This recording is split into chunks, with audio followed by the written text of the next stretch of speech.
আসসালামু আলাইকুম। কেমন আছেন সবাই? আশা করি আলহামদুলিল্লাহ ভালোই আছেন। আমিও ভালো আছি।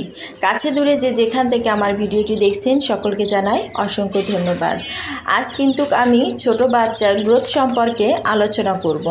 অর্থাৎ ছোট বাচ্চা কিভাবে দ্রুত বৃদ্ধি পাবে এবং কি খাওয়ালে বৃদ্ধি পাবে এবং কি করলে এরা সুস্থ থাকবে সে সম্পর্কে আলোচনা করব।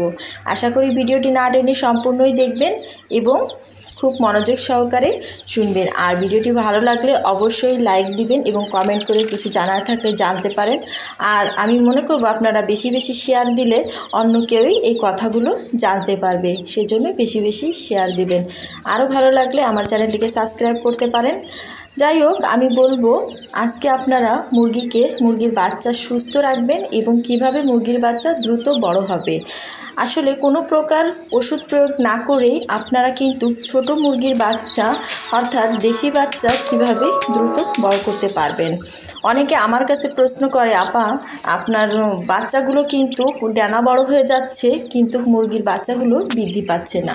আজকে সেই সমস্যাগুলো নিয়েই আলোচনা করব।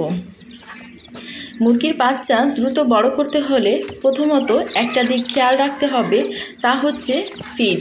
আপনারা অবশ্যই মুরগিকে 15 থেকে 20 দিন অন্তত ছোট যে সোনালি ফিড আছে, মুরগির যে নারিশের ফিডটা পাওয়া যায়, আপনারা সেটা কিন্তু খাওয়াবেন। অবশ্যই কিন্তু ফিডটা খাওয়াবেন, কারণ ফিড খাওয়ালে মুরগির গ্রোথ কিন্তু ভালো হবে এবং যেহেতু মুরগির বাচ্চা ছোট থাকতে একটু দ্রুত বড় হওয়ার জন্য আপনার ফিডটা খুবই জরুরি। এছাড়াও একটা বিষয়, সেটা হচ্ছে আপনারা কিন্তু এই যে আমি দেখাচ্ছি ফিড, ছোট ফিড।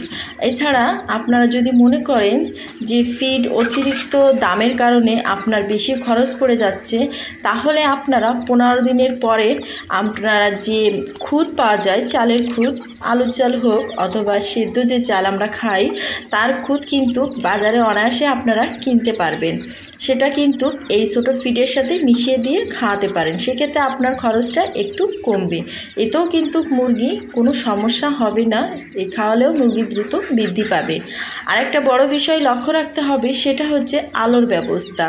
অবশ্যই আপনারা আলোর ব্যবস্থা রাখবেন, কারণ ছোট বাচ্চা যখন আপনারা কারেন্টে ফুটাবেন তখন কিন্তু এদের একটু তাপের প্রয়োজন হয়, কারণ এরা তো মার কোলে থাকতে পারে না, এই জন্য এদের একটু তাপের প্রয়োজন হয়। এই জন্য আপনারা প্রথমত অন্তত 1 মাস এদের আলোর ব্যবস্থা করবেন। আর দেখুন, আমি কিন্তু রাতে আলো দিয়ে রাখি।